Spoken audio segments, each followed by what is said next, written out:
There we go. So, hello everyone. Good evening. Welcome. Thank you for joining us for our fourth Live Right webinar session of 2024, this month in collaboration with UHN. My name is Anisha, and I will be moderating and hosting this session. So, just a little bit of a land acknowledgement for the Canadian Liver Foundation, and then we will also have one from UHN. The Canadian Liver Foundation National Office is located on the traditional territories of the Haudenosaunee, Anishinaabe, Mississauga, and Mississaugas of the Credit First Nation. We acknowledge and extend our gratitude and respect to all First Nations, Inuit, and Métis peoples for their valuable contributions. Non-Indigenous people have an important role as we work towards reconciliation, and the more we take action and speak up in solidarity with Indigenous people, the more that we can create lasting change for future generations. I'll now turn it over to Candace to share UHN's land acknowledgement.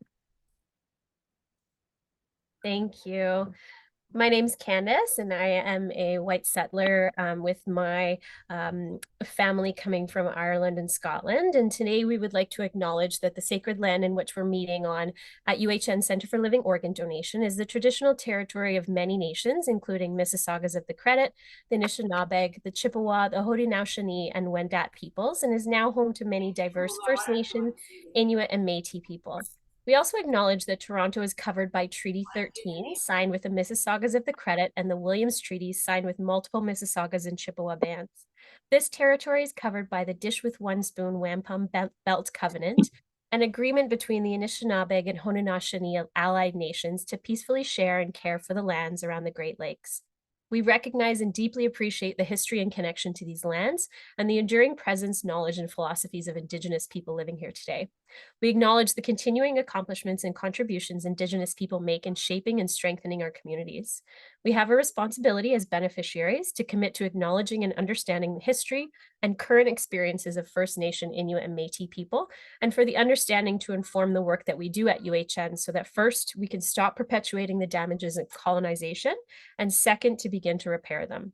Land acknowledgements are just one small first step in doing this work. We're grateful for the opportunity to meet here and reaffirm our commitment to make the promise and challenge of truth and reconciliation real in our communities and to co-create collaborative, respectful paths together. As a remote team, we encourage our team members, clients, and partners to reflect on colonization's enduring legacy and to engage in reconciliation meaningfully. Thank you so much, Candace. So I'm just going to dive into a little bit about us as an organization, as the Canadian Liver Foundation. So for those of you who may not be familiar with the Canadian Liver Foundation, the CLF was established in 1969 and was the first organization in the world created to help people with liver disease. The CLF is committed to promoting liver health and improving the prevention, diagnosis, and treatment of liver disease through our four core pillars of research, education, patient support, and advocacy.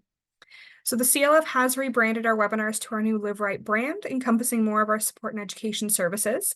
If you have attended any of our previous webinar sessions last year, you may remember these under our Living with Liver Disease brand.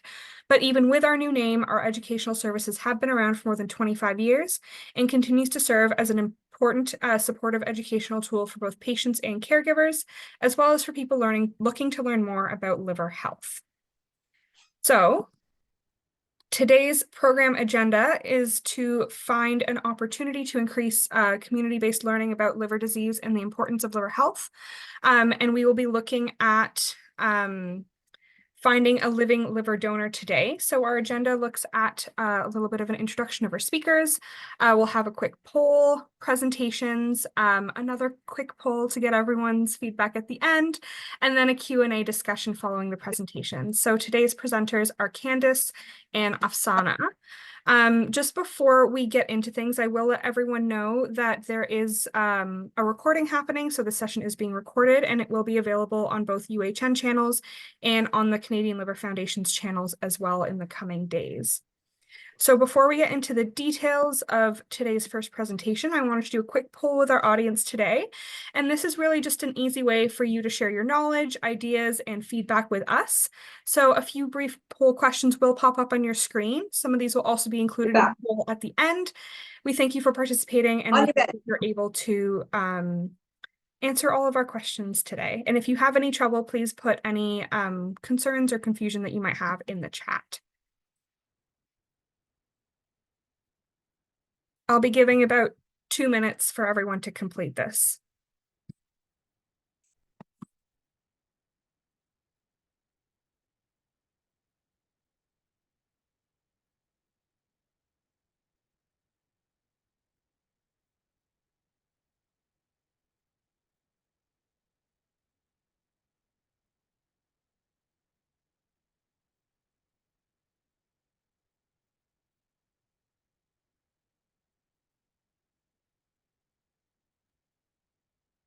I'm not sure if there's a difficulty here with the poll and clicking some of the questions. Oh, I'm just noticing we have only 2 participants, so just wanted to make sure everybody was able to click on that. if anyone needs a little bit more time as well, we're more than happy to give you a couple extra minutes.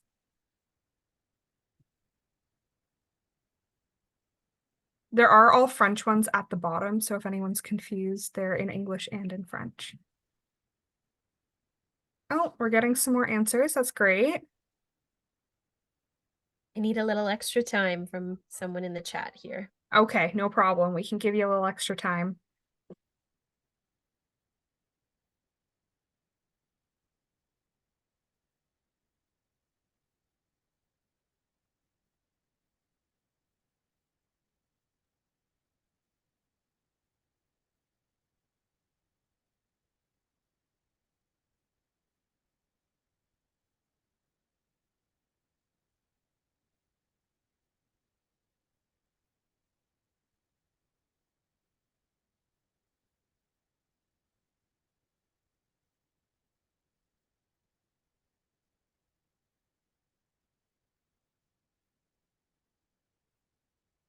All right, I'll give it maybe 30 more seconds for anyone else that's just wrapping up, but I think then we'll be able to get into Candace's presentation.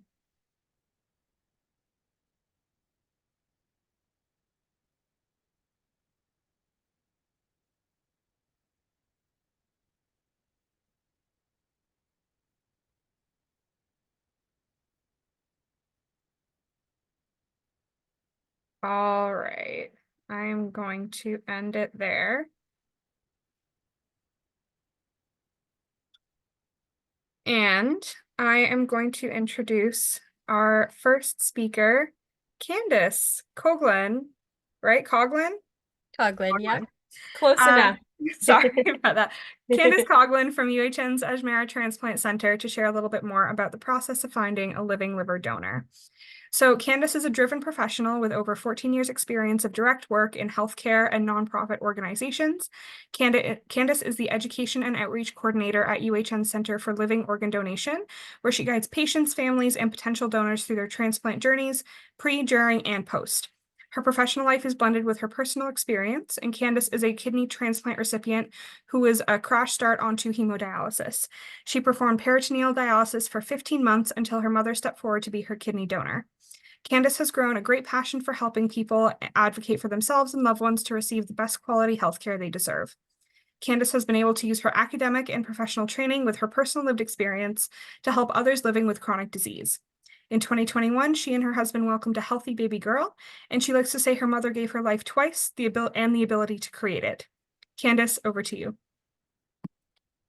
Thank you so much. I'm very grateful to be here tonight and excited to talk with everybody and share some of the information and the workshops that we do here at the Center for Living Organ Donation. So today we are going to focus on finding a living donor. And we're going to go through a couple tips and some ideas to expand your thought process about this. As a transplant recipient myself, I know how scary and how difficult this process is in thinking about finding a living donor and how to be vulnerable. And so we're going to go through this tonight and talk a little bit about some appeals and some ways that you could get the word out and share your story.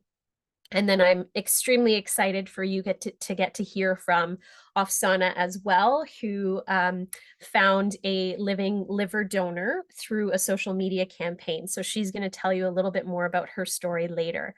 So I'm going to jump right in And again, if you have any questions, feel free to put them in the chat either as we're talking or at the end of the session as well.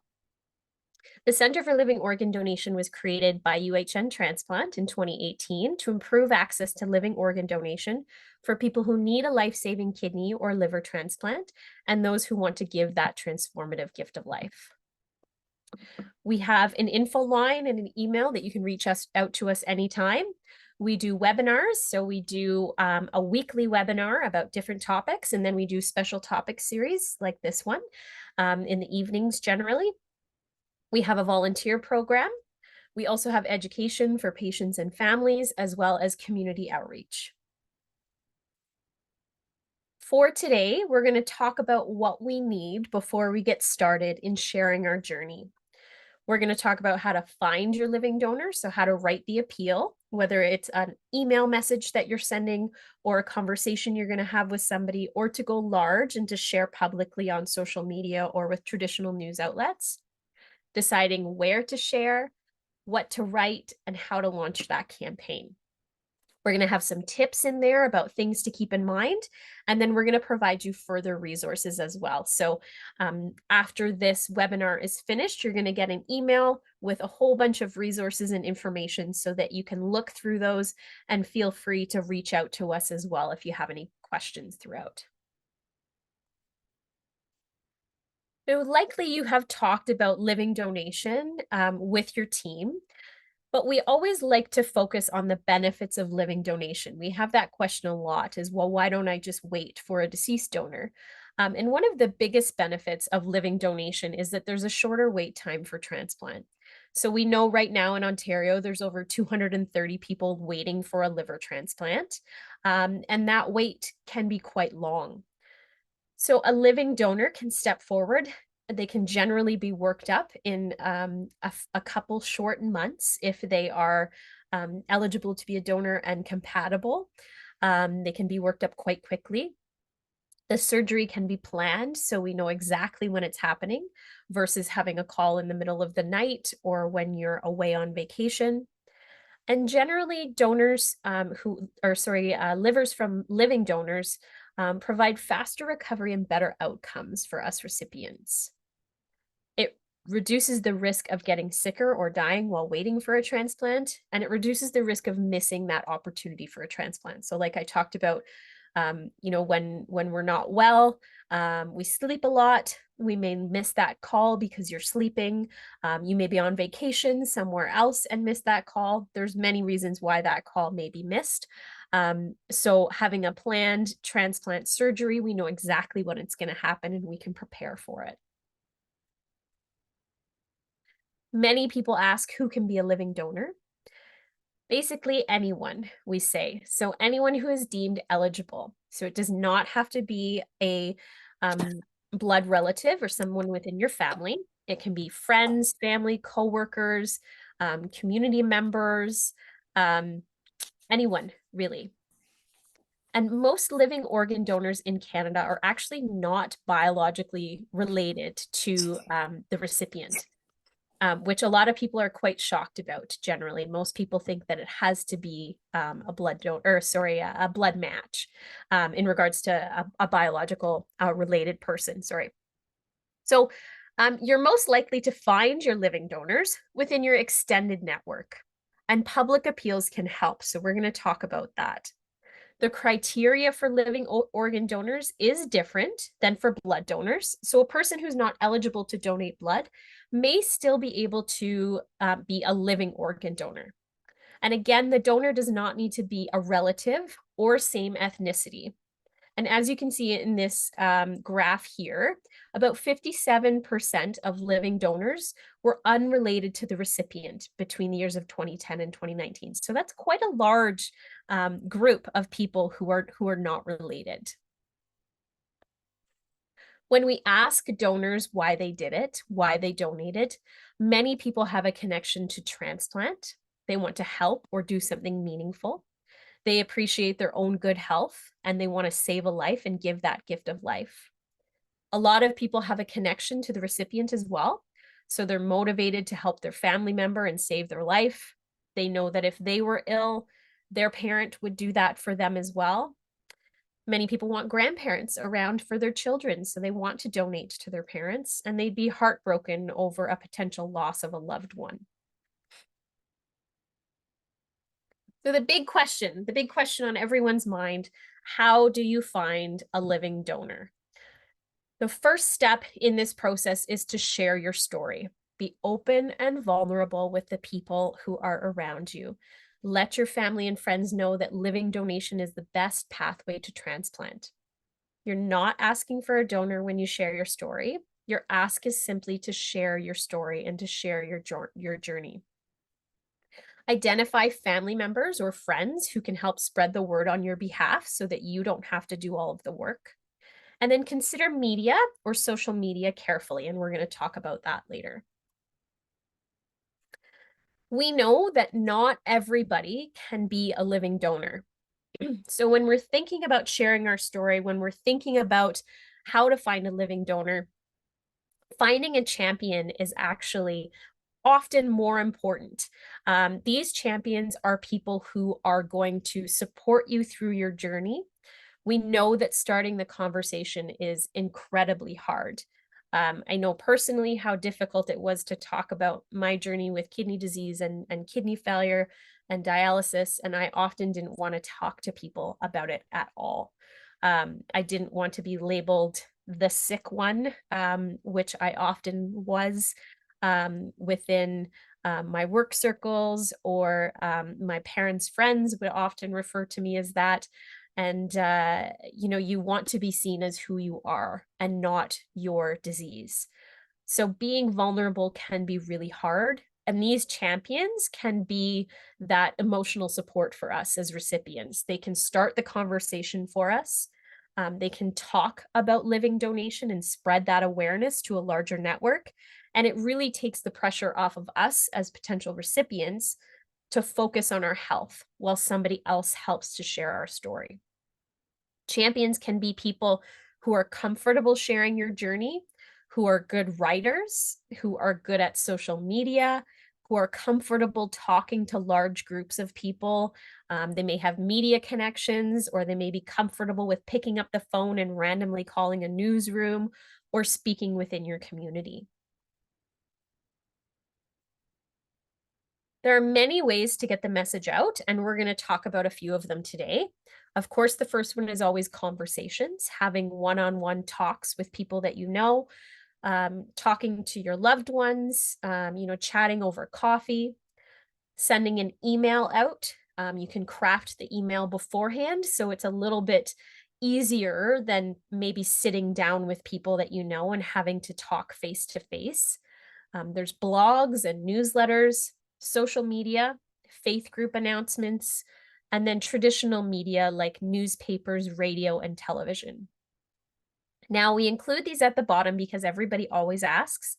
Some people have also used billboards, bumper stickers, and t-shirts, but these you have to pay for, number one, and they also don't have as large of reach as the other pieces that we're going to talk about today. So we're not going to talk about billboards, bumper stickers, or t-shirts, but people have done them as well.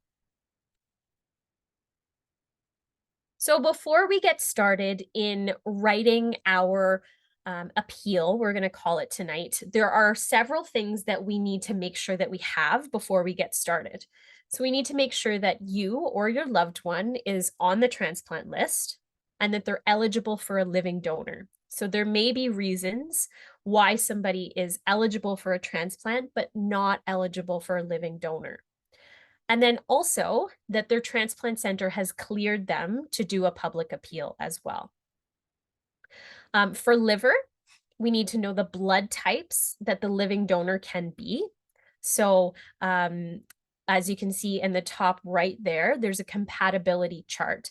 So when we're writing an appeal, we want to state what our blood types are, and we want to make sure that we also state if we're all of the blood types. Sorry. So let's say I'm blood type O. I want to say Candace is looking for a living liver donor with blood type O positive or O negative to donate to her in Toronto, so that people know, yes, it's O positive or negative, because we get a lot of questions.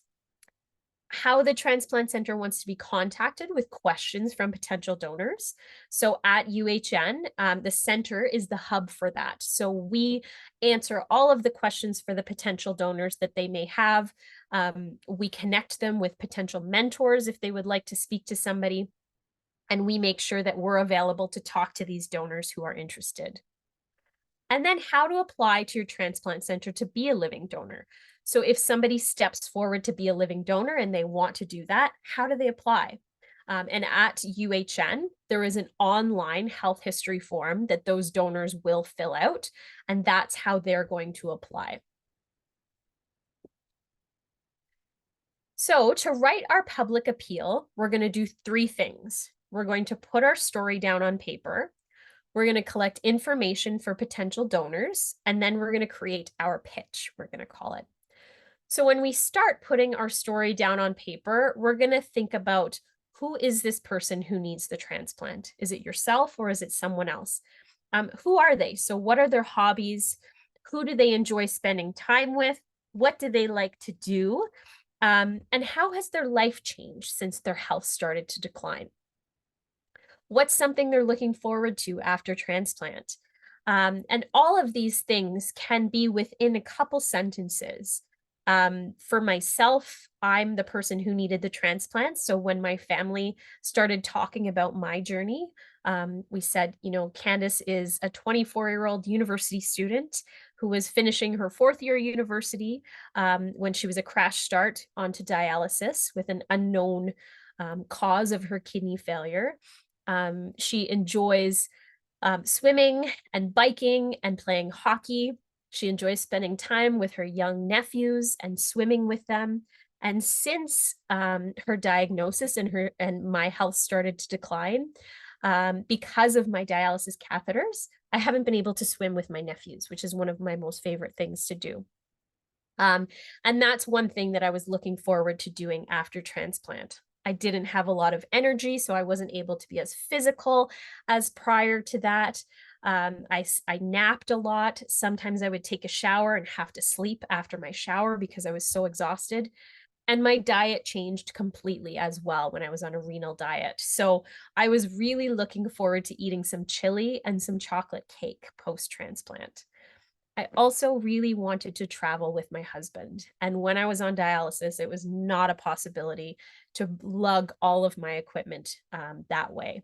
So that was some of who I was, what my journey was, what I was looking forward to post-transplant, and how my health had been impacted. So we want to put our story down on paper. This is an example, a wonderful example of Vanessa, who's a loving daughter, sister, aunt, rescue dog owner. She talks about her work, how she's recently had less energy to enjoy herself outside. She was diagnosed with PSC about 15 years ago, and even though she tried to stay strong, she does require a liver transplant. And the fastest way for her to receive that is through a living liver donor.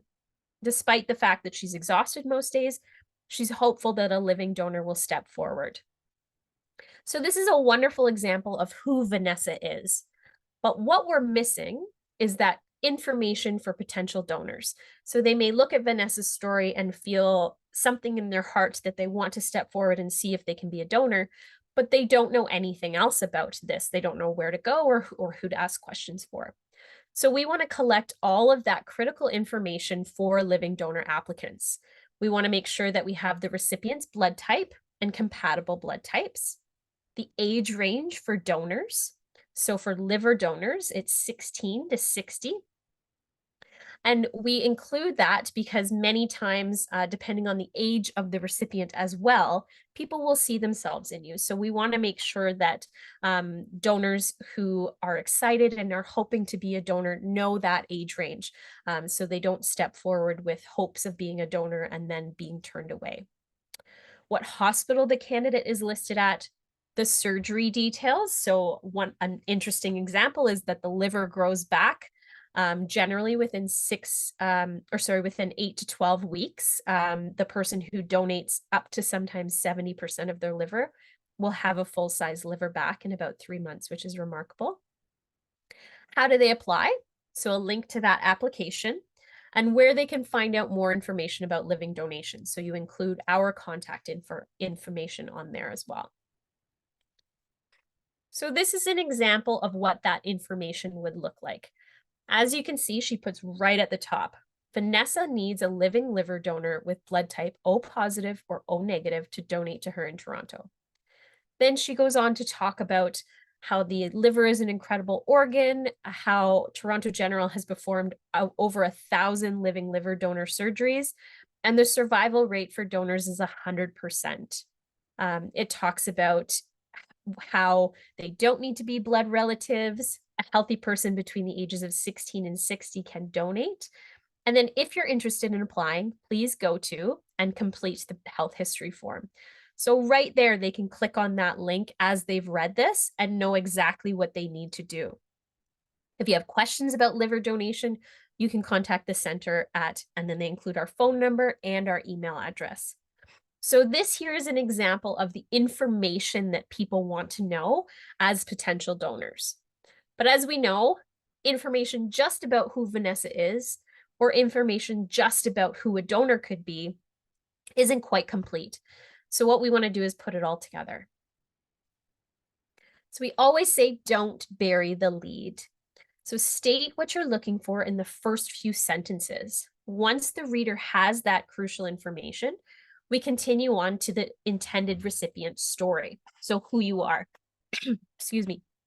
And then include information on applications and additional resources at the end. People who are seriously interested will read all the way through. We see many appeals that are backwards. So people write a story about their illness and lead up to the need for a donor. But then many people have stopped reading by then, so they don't quite know what this post is about.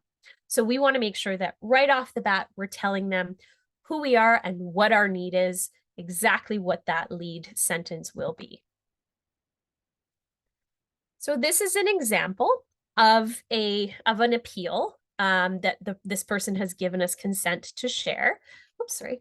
And as you can see here, we have right at the top the lead or the ask. So they're not asking for a donor, they're asking to share. Please share. My name is, and I'm looking for a living liver donor with blood type O positive or O negative to donate in Toronto.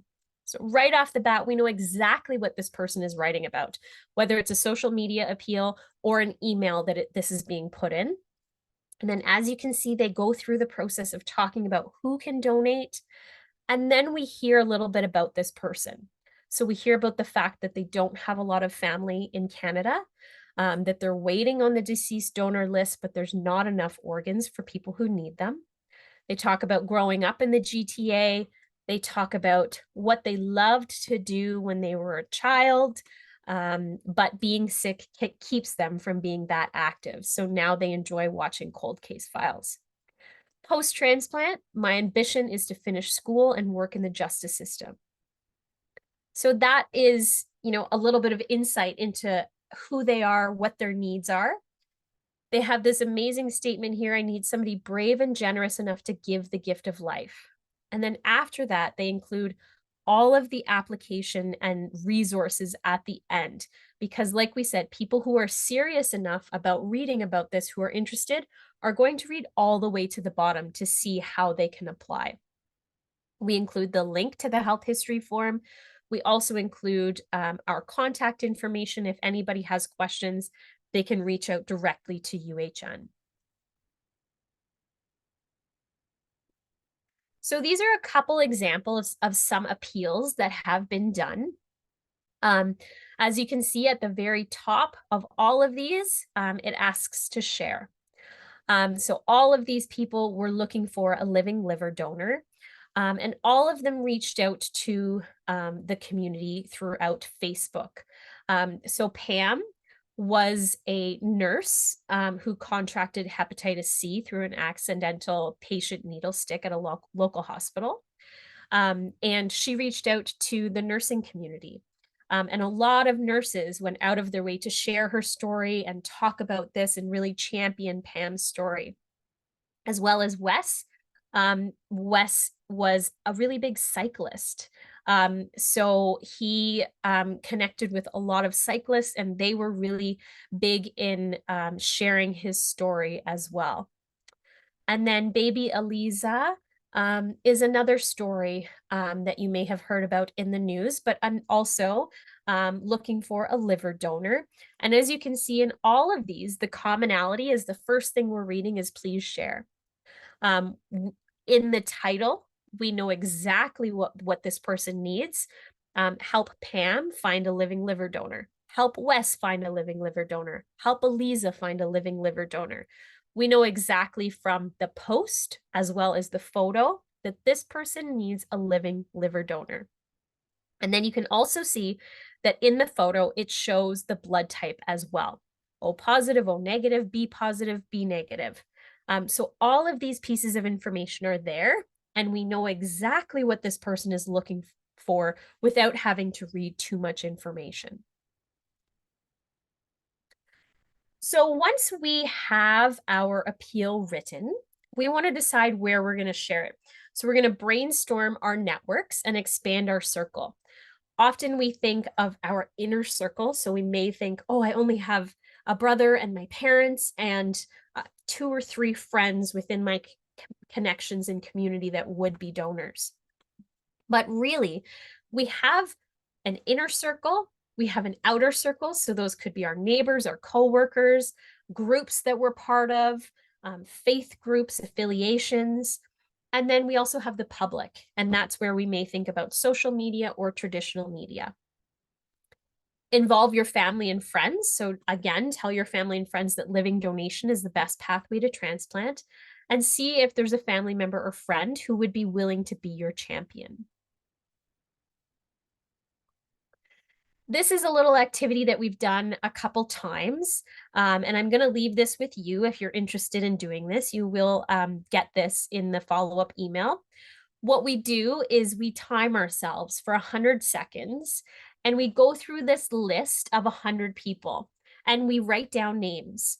And we're not trying to find our donor in this list, but what we're trying to do is think about all of these groups that we have, all of these people who are within our lives that could potentially share for us and share within their networks as well. As you can see, there's everyone from accountants and babysitters and children's teachers, sports teams, military friends, midwives, dentists. My hairdresser has been the same hairdresser for 22 years, so I'm very close with them. And they may not be a close friend of mine, but I see that person 2 times a year for the last 20 some odd years. So I have a very close connection with them. So those types of people that we're trying to think that are outside our box of our immediate closest family and friends. And it's just really a good way to start to expand our brain and think that, yeah, my network and my community is bigger than my closest companions. So if we decide to use social media to find a living donor, we want you to know some pros and cons of that as well. The pros, it's an effective way to share an appeal very quickly with a large group of people within your network, and even better, beyond. So people are able to share this very easily with their networks, and then those people's networks, and beyond and beyond. There's no financial cost unless you decide to boost your posts or add a little bit of paid advertisement to your campaign. The appeal can be reshared and gain traction on its own. And also the transplant community is very active on social media. So many people, when they see that there's an appeal going on, they will make sure to share it within their groups and see if they can help people in finding a living donor. The cons, privacy. You are disclosing your personal health information on the internet. It might involve details of your family or work life or other sensitive information. And this is your information to share, but we need to understand that once it is made public, we don't have control of how it's used. So it could go to anyone or be seen by anyone. And as much as having a large network and beyond is a pro. It could also be a con for some people in not knowing where that information is going to be seen or go to.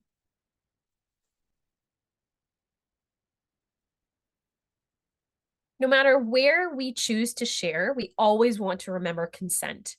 So be considerate of others who are involved in your story and respect their privacy. If you take pictures or recordings for your campaign, make sure you have permission from anyone who is in those pictures or videos or voices that you capture. Your family and friends, hospital staff, and other patients have the right to privacy.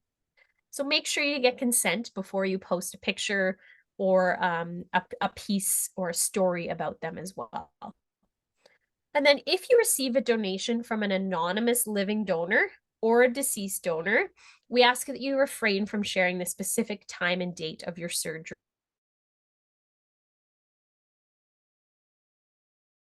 Anonymous living donors, as well as the identity of deceased donors. When we decide where we're going to share, we want to make sure that, oh, sorry. There we go. Sorry, just had to mute. So we want to set ourselves up for success. So if we're using social media, we want to create a new page for the appeal rather than using your general page. We want to have this separate so that it's all focused on finding a living donor. We have lots of helpful tips that we can send your way and how to do this and how to create your new page. You can use our email as your email to manage inquiries. So rather than putting your personal email on this Facebook page for people to email you with questions about donation, you can use our email. And then those potential donors will be emailing us to ask about different questions that they may have. We often have questions about, I'm on this medication. Am I able to be a donor? Or I'm this weight. Can I be a donor? Questions like that. So you can use our email address to help us manage some of those inquiries for you. We suggest you create a schedule to keep things manageable. So decide when you're going to post, when you're going to send out an email, when you might contact a local media agency, so that it's not overwhelming and doing everything all at once. And then continue posting as often as you feel comfortable. Many people will post once a week, maybe once every 2 weeks to keep the page up and keep people reading. And of course, don't be afraid to ask for help. There are many people who want to help you. They just might not know how to help you. So having a list of things that someone could help you do is really beneficial, because I know when I want to help somebody and they say, oh no, I'm okay, I think, well, now I'm just going to help you in a way that I think you need help with. I'm going to make you a chicken pot pie, or, drop something off at your house that you may or may not want. So it's always great to have ideas for people who truly do want to help you.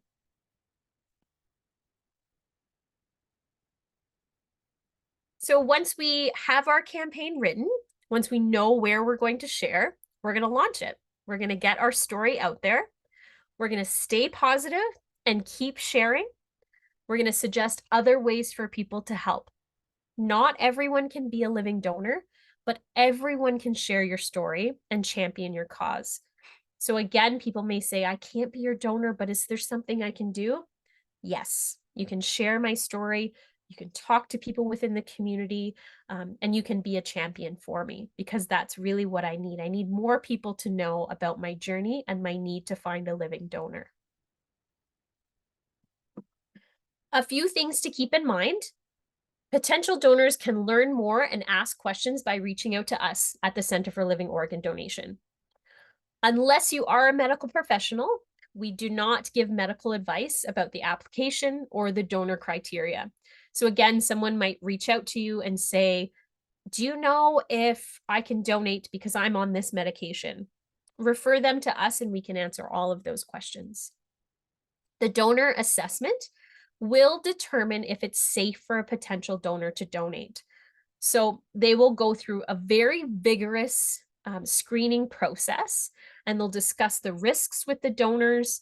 They'll discuss the entire process with them, And at any time through that process, if a donor decides to withdraw, they will do so. And because our donor team and recipient team are separate, their privacy is respected, and the recipient will never know why the donor stopped the process. That is private and confidential. The recipient will just be told that the donor is no longer eligible to continue. Transplant centers cannot share how many potential donors have applied. But what we can do is we can confirm that there are applicants and whether or not you should continue your search, or if it's okay to pause your search. And those are always the best emails that I get to tell are, you know what, there's actually a donor in workup right now. You don't have to continue posting right now. And of course, stay positive and keep sharing. We never know who our donor is going to be, and we don't know how long it's going to take, but there is a donor out there for you. So please stay positive and feel free to reach out to us anytime with questions that you have. Some final thoughts for you. Tell your story. It's not an ask. We're sharing our journey. We're talking about what we're going through, and we're talking about our need. We don't need to ask for a donor. What we do is ask for people to share our journey. Advocates and champions can help spread the story for us and take that pressure off of us. Make sure to have the facts from our transplant team so that we're ready to go and ready to post. Don't bury the lead. So again, state what you're looking for in that first sentence so people know what this is all about. The search for a living donor takes time and patience. Living donors want to donate. We've heard from so many donors that say, if I could grow another kidney, if I could grow another liver, I would do it again. So when they're stepping forward to donate, they're doing this because they want to. And many people will say to me, I'm too afraid to have a family member or a friend be a living donor to me. I have somebody who wants to, but I just don't know if I'm okay with it. The donor team will decide if it's safe enough for the donor to go through this process. And if they decide that they're safe enough, you can trust that that team will make sure that they are healthy through this entire process. There's a massive community of support ready to help. I'm one of them. Afsana, who's going to talk a little bit later, is another one. There's so many mentors and friendly faces who have been through this process before who can help you through it. And know that you are worthy of going through this. You are worthy of this, of finding your perfect match and your living donor so that you can continue to live a healthy life. I wanted to share a couple success stories with you before I pass it on to Afsana. Janine Johnson is one of our amazing volunteers, and she put an ad in a local newspaper looking for a living donor, and someone stepped forward. There's also amazing stories of people from, 20, 30 years ago that they went to the same high school together. A hot dog stand owner and a customer who went from strangers basically to friends because they decided to become a kidney donor. And then another woman, you may have heard about her in the news in Saskatoon, had a poster up in her car. She had a social media campaign. She was interviewed on the news, and a gentleman stepped forward to be her donor and had never met her before. So it does happen.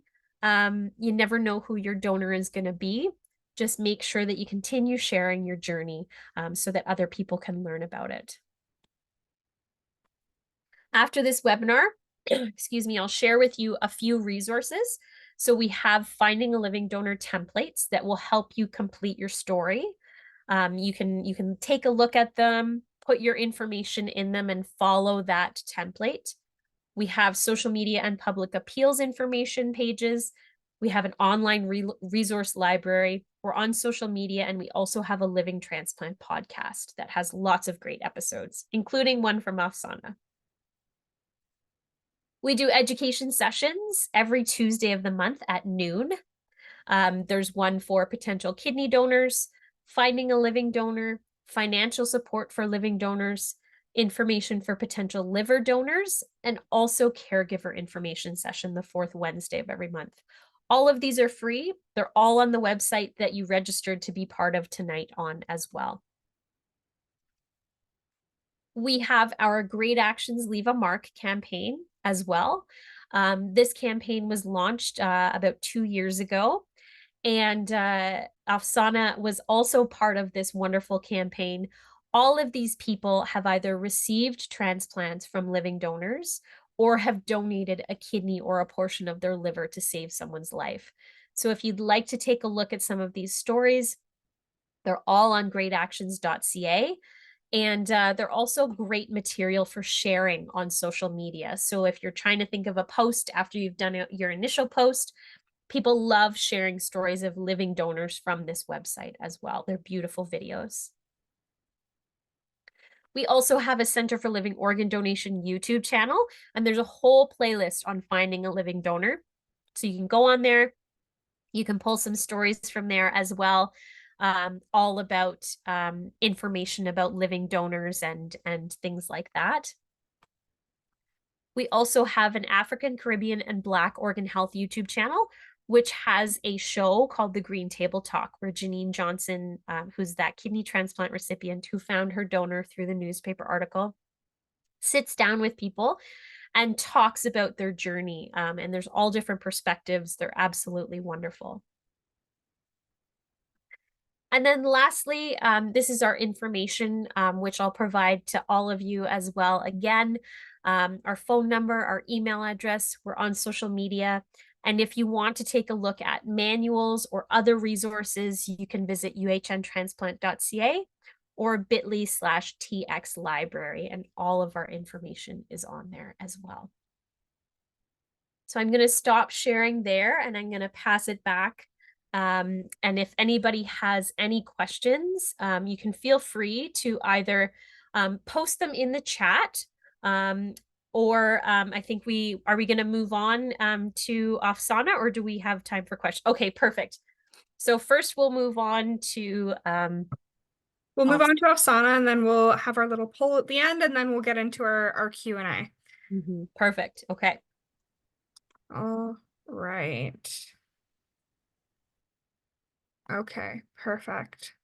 So I would like to introduce our next speaker, Afsana. Afsana's journey as a living liver transplant recipient and 2023 nursing graduate student is a profound narrative of resilience and advocacy. Donning a green scarf at her convocation, she symbolized her commitment to organ donation and second chances. Diagnosed with primary sclerosing cholangitis, PSC, at age 16, Afsana turned her health struggles of going into liver failure, desperately needing a liver donor transplant, and struggling to survive on the transplant waitlist 6 years after diagnosis in a hopeful public appeal campaign, harnessing social media's power, reaching an incredibly large network. Ultimately, she successfully found a donor match and drew awareness to living organ donation within 1 year through her campaigning efforts. After recovering from her transplant surgery, Afsana was fueled with passion and drive from her gift of life, so she dedicated herself to ensuring programs are responsive to donors, recipients, and underserved communities by using her expertise and skills to create and manage individual social media campaigns to find a living donor for patients in need. Her ambitions extend into healthcare as a registered nurse, influencing policy through her role in creating an Ontario health equality standard, lending her expertise in research with the Canadian Donation and Transplantation Research Program, CDTRP, and mentoring patients at PSC Partners Canada and USA. She continues volunteering and collaborating with the University Health Network Centre for Living Organ Donation, Great Actions Leave a Mark campaign, and Health Partners Canada as a health impact speaker. Her ability to turn adversity into action, educating and supporting others while pushing for systemic change, showcases her as an inspirational figure with invaluable insights derived from a unique blend of personal struggle, professional commitment, and compassion, and of course, her witty humor and a smile that never wavered, no matter how sick she felt. So let me just get Afsana's slides going here.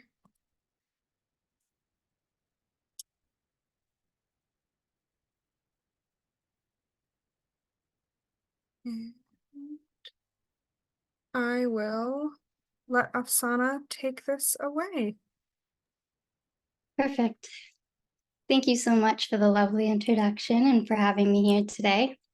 Hi, everyone. My name is Afsana Lalani, in case you didn't catch that in the lengthy introduction. So when I was 16 years old, I was diagnosed with the rare progressive autoimmune liver condition called PSC, or primary sclerosing cholangitis.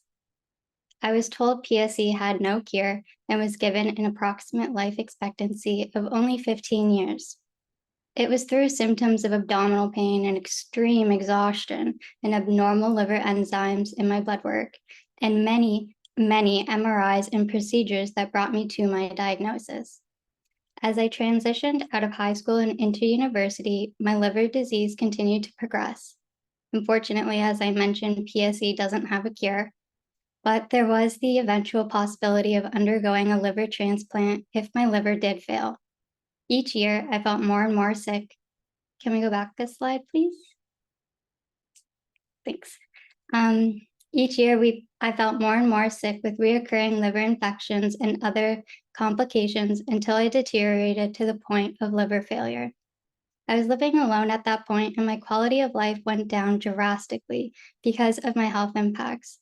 I couldn't even wash my own hair or keep a meal down without throwing up, so I had to get an NG tube inserted to give me the nutrients my body craved to survive.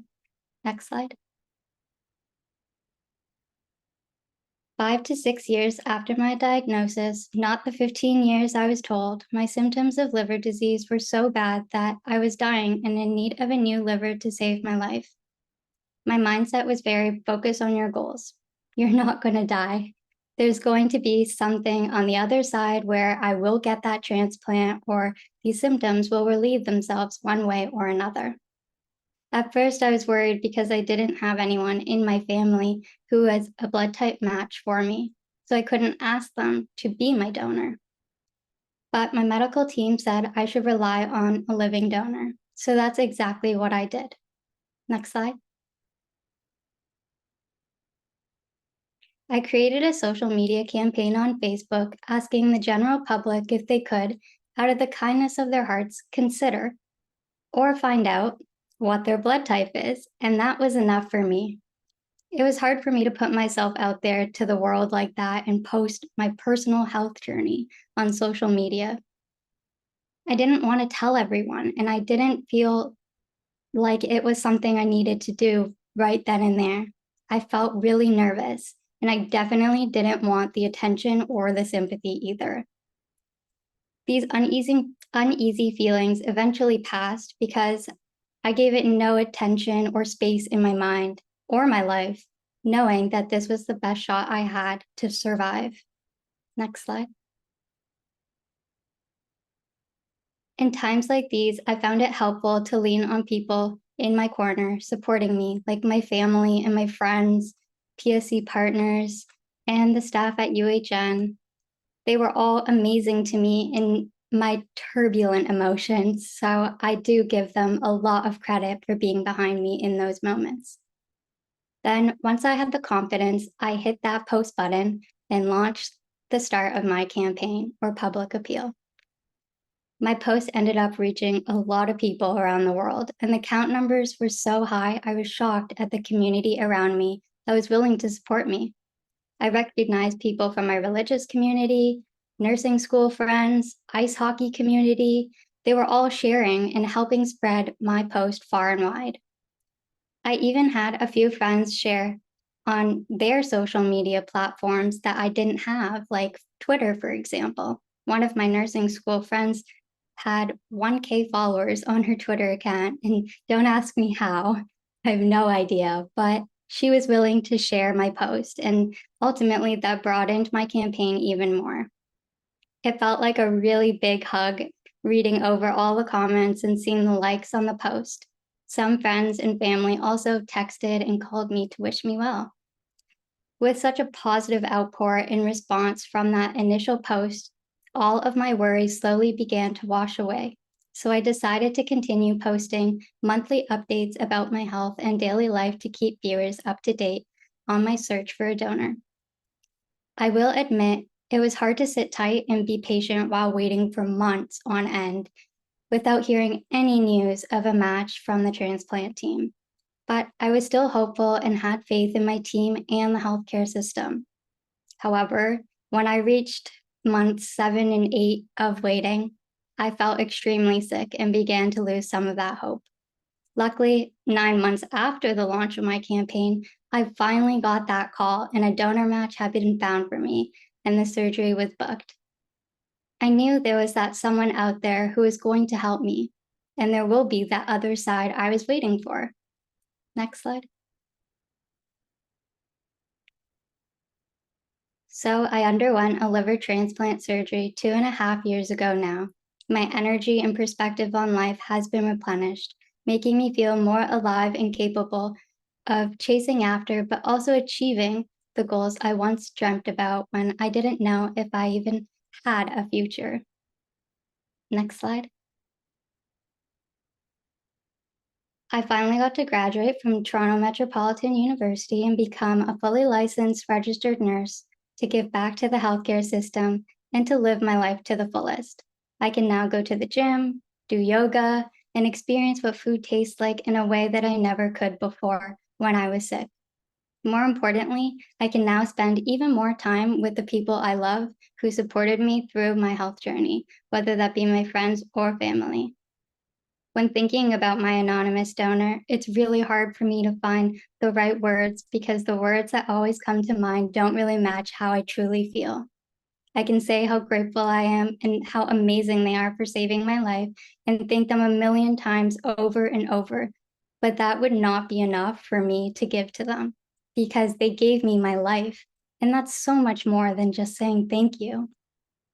Next slide. I joke all the time about how the shape of my scar is the shape of a Mercedes-Benz sign.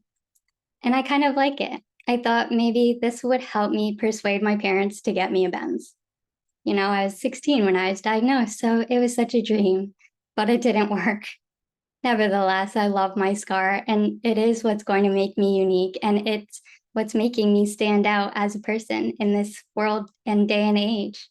It's also a really good reminder of everything I've been through. I can show it off whenever I want or hide it when I feel a little bit yucky about it. But either way, I get to decide, and that's great. And that's what matters too. So thank you for listening to my story today. Afsana, thank you so much for sharing your story and for sharing all of your insights into this very complex and complicated journey, I'm sure. I'm just going to pull up our next poll for everyone to answer. And then we will get into our Q&A. While you're pulling up that poll, I'm just going to echo what you said, and thank you, Afsana, always for being such an incredible voice for people and for sharing your advocacy so passionately and being so open and vulnerable, because it really helps a lot of us within the transplant community know that there is somebody out there who will be our donor, and you know, better days are coming, and such an incredible accomplishment to get to see you graduate. So congratulations on that as well. And thank you so much for always sharing. We share an alma mater, so it's always exciting to see how people that are affected by liver disease are able to, you know, do so much with their lives, especially post-transplant. All right, hopefully everyone's having the ability to answer our poll. If you're having any trouble, please let me know.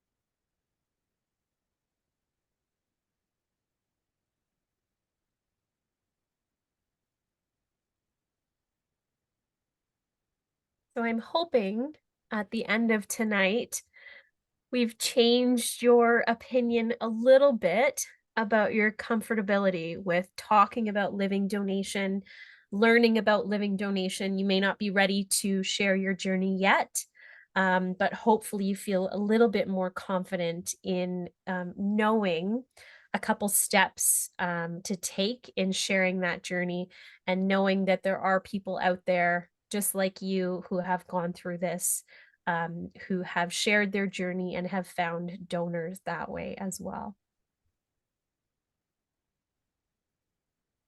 And it looks like everybody's participated. Yes, it does. Okay. I will end this poll and we can move into our Q&A. So I've noticed right away that there is a question in there about the blood donation chart. It said the donation blood chart is for kidney. Is it the same as liver? So it's actually not for kidney. That's actually for any organ. So I'll share this again. So this up here, this is the blood type chart. You can see here, and that's for any organ. It does say kidney in there. I'm just noticing that. So that's why there was that confusion. My apologies. So it's for any organ. So if you have blood type O, you can receive an organ from blood type O, but you can donate to any blood group.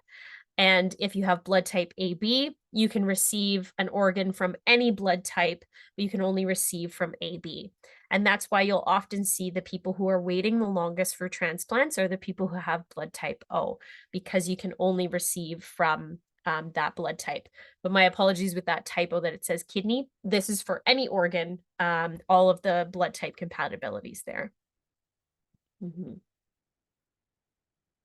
And I'll fix that up before I send those slides along, so there's no confusion. Thanks, Candace. Afsana, I have a question for you that I was wondering as you were presenting. Was there something specific that really kept you going in those months? You said, you know, around month 7, it got really hard. And then it was, I think, month 9 of your campaign that you managed to get that call to get that life-saving transplant.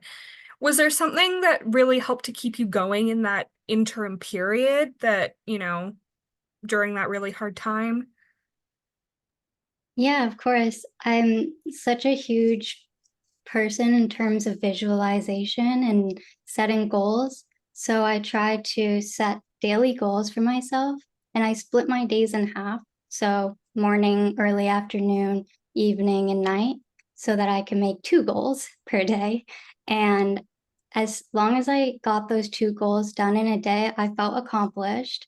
And I stayed in school, so that helped. And I also tried my best to visualize what healthy Afsana life would be like. And I had a long list of things I wanted to do when I was healthy, so that wasn't hard to visualize at all. And I think those 2 combined, or 3, I guess I said, combined, plus like your support system was really helpful for me personally.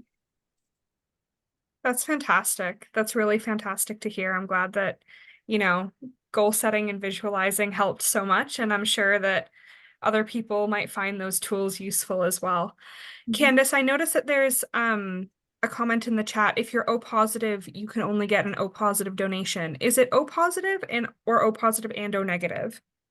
Yeah, so the Rh factor on your blood type does not matter. So you can get both both O negative or O positive. If you need an O donor, if you need a B donor, you can get B positive or B negative. And that's why we always include those when we post as well, because that's one of our most common questions is somebody will post, I'm looking for a liver donor with O blood type. And then we get lots of, I'm O negative. Can I give to you if you're O positive? So when you are creating your campaign, make sure to include both of those factors so that people know if you're O positive or negative, it doesn't matter. What matters is that it's O. So if someone was O negative, then would they only then be able to receive from O negative, or could they also receive from O positive? Exactly. The Okay. negative and positive don't matter on the blood type. Got it. Yeah, for organ donation. For organ donation specifically. I know sometimes it can be a little bit different with blood donation, so I think that's maybe where some of the confusion might come from for some people, but that's great to hear that it gives you kind of more options in terms of people's ability to either donate or receive organs. Absolutely. Yeah. Does anyone else have any more questions?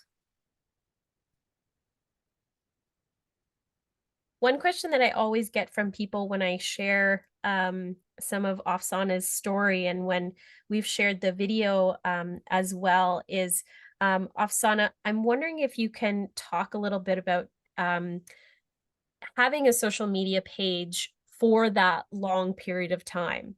Often people will say to me, I did my first post, I put that up there. Now what am I supposed to post? Like, I already posted that I need a transplant. What is there else to add to this page? It's going to be empty. So I'm wondering if you could tell people a little bit about what some of your ideas were to fill that time when you were waiting. Yeah, of course. So because I had such a positive outpour of responses from that first post, I did, continued my posting on the page. And for 9 months, I did once a month posts. And in that post, I would do a brief update about my health, very general. And then the rest of it would be about my actual life, because I'm not just my illness. I think we can all agree that if you're sick, you're not just whatever illness that is. Even if it's just the flu, you aren't the flu.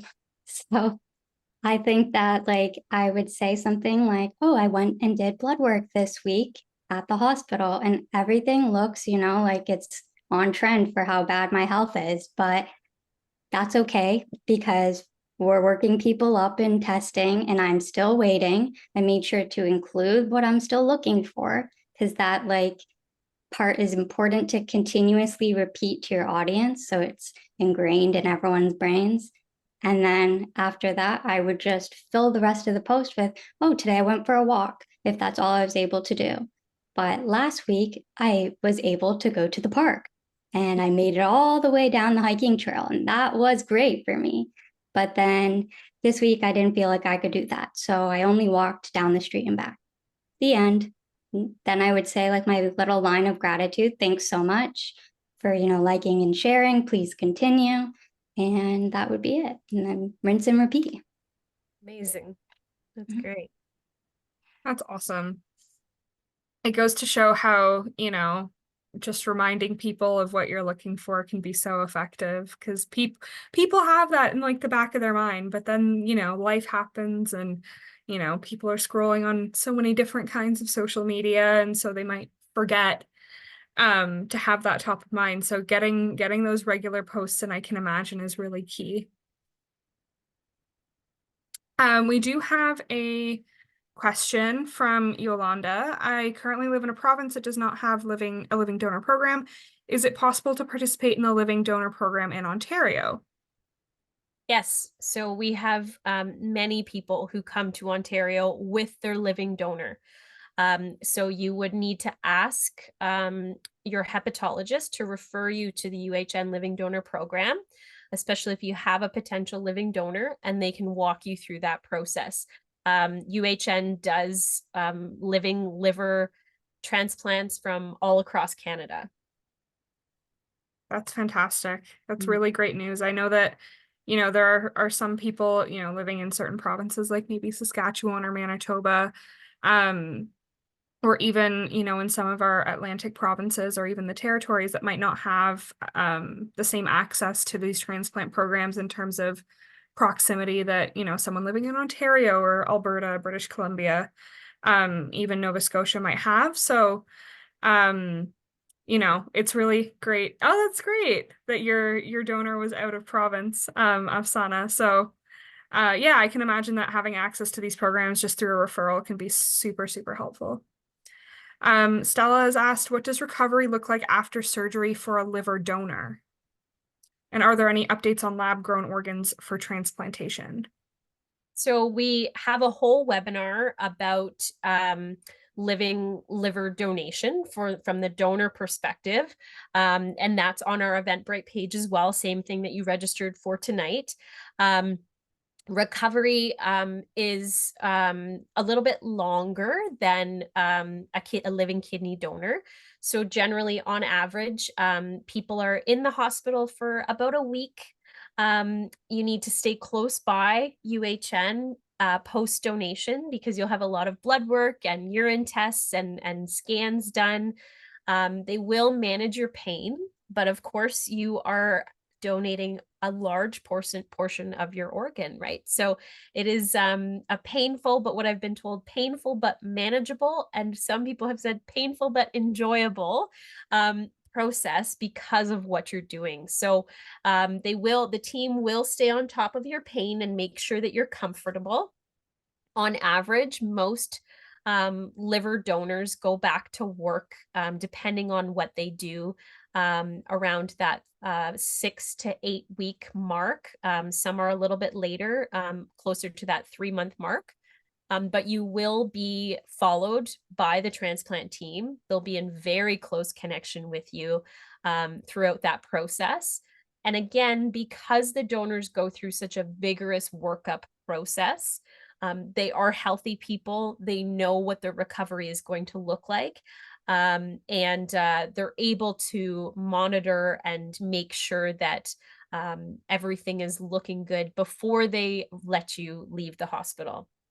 One thing that a lot of donors tell me is, I can't believe how quickly they asked me to get up and walk. And that is one big thing that they will tell you, is as soon as you can get up to walk, they want you to, because that will help with recovery as well. So everybody has a different recovery, of course. But we've done over 1,000 living liver transplant surgeries at UHN. And of all of the ones who I have talked to, they have all said that they would do it again if they could. That's fantastic. We have a few more questions. Are there any exceptions made for potential donors older than 60? So no, there are not. So that is the cutoff date. Sorry, not date, the cutoff age. And there are many reasons, but basically one of the big ones is that our body changes a lot within 60 years. And they want to make sure that you are going to be safe and healthy for the rest of your life with your liver. So as a donor, they've chosen that age for safety of the donors. Okay. And is the blood chart cast in concrete? This person has said that they were told that they might be able to receive a liver from a donor that is other than B or O, and that they're a B negative blood type.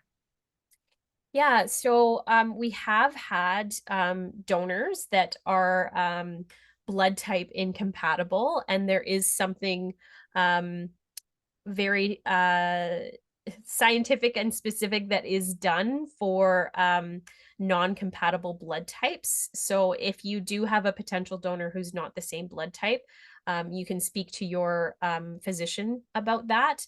But generally it is recommended that they are the blood type. And I don't know if Afsana, if you have anything to add to that. I fully agree with what you said there. Nothing to add. Yeah. And can you donate part of your liver again after it's regrown?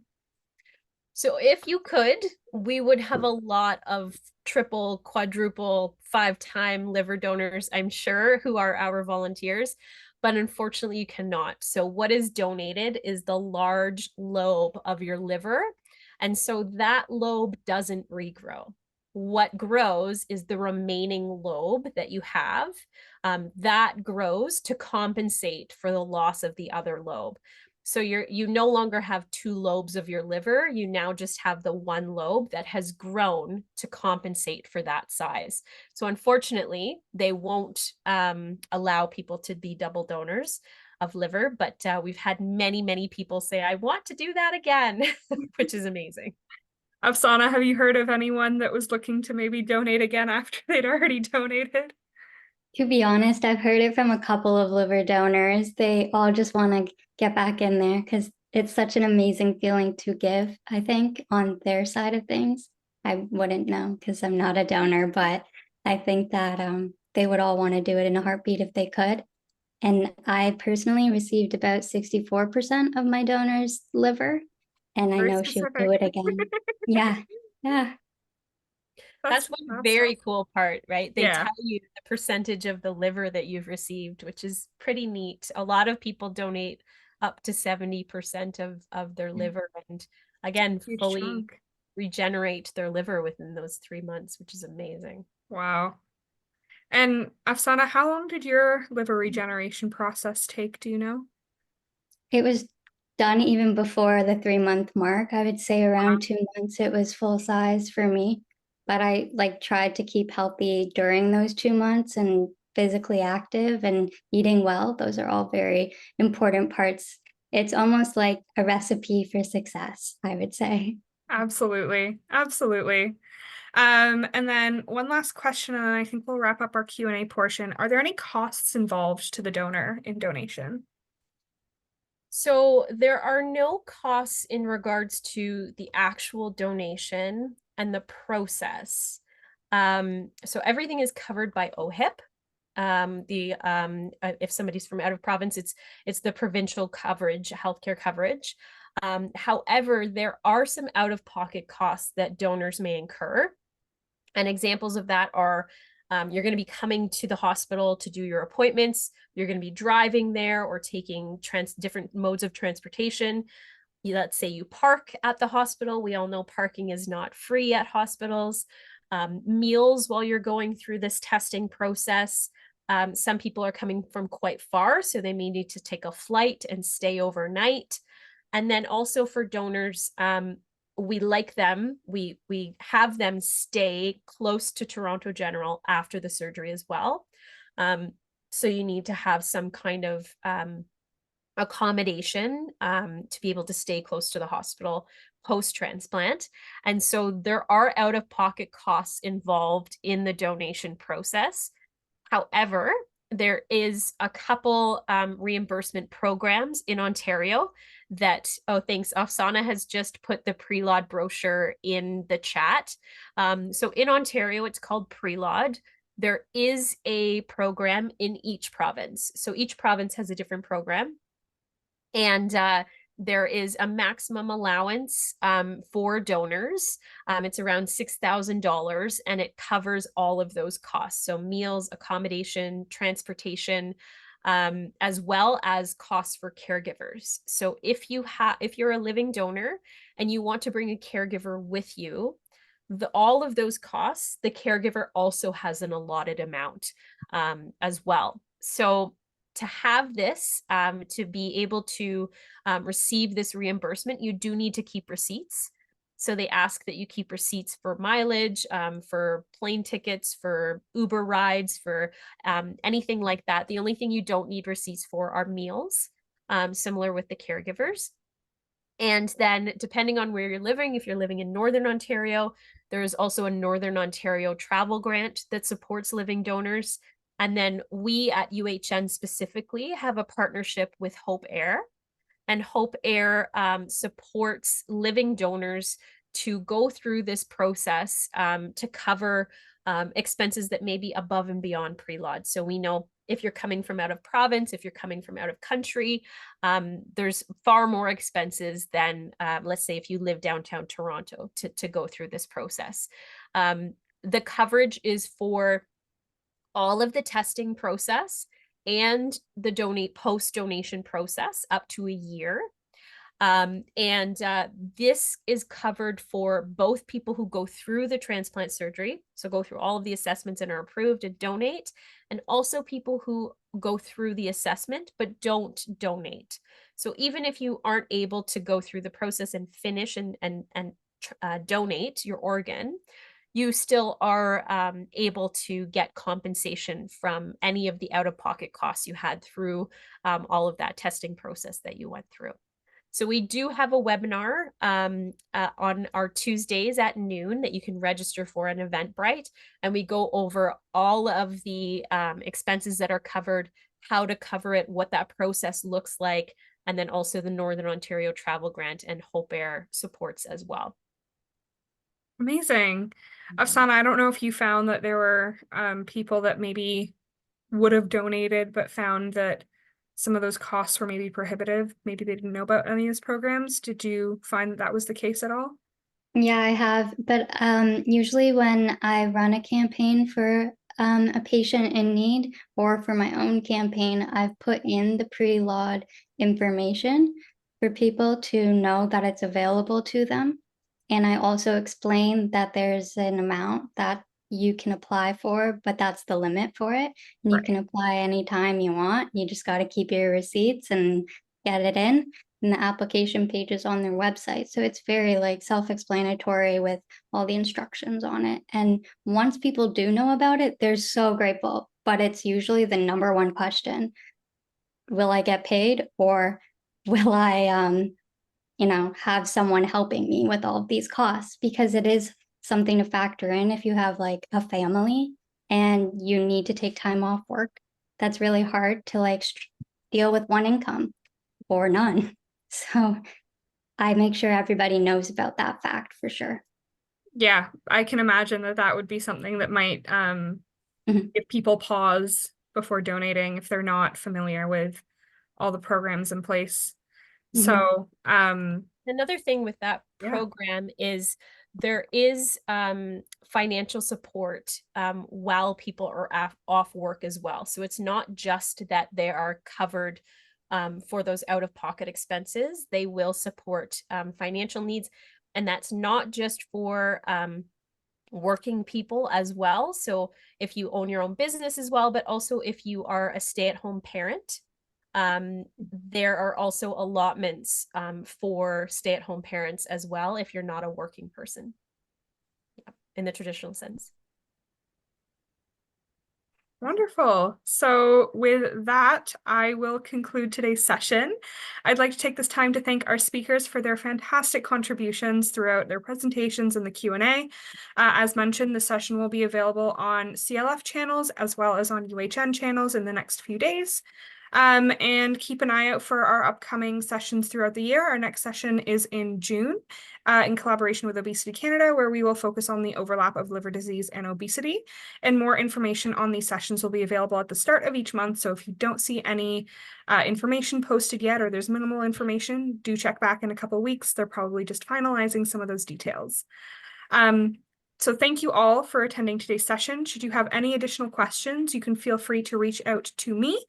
Or if you have any questions about anything else related to liver disease, you can also reach out to Candace, who shared her contact information earlier.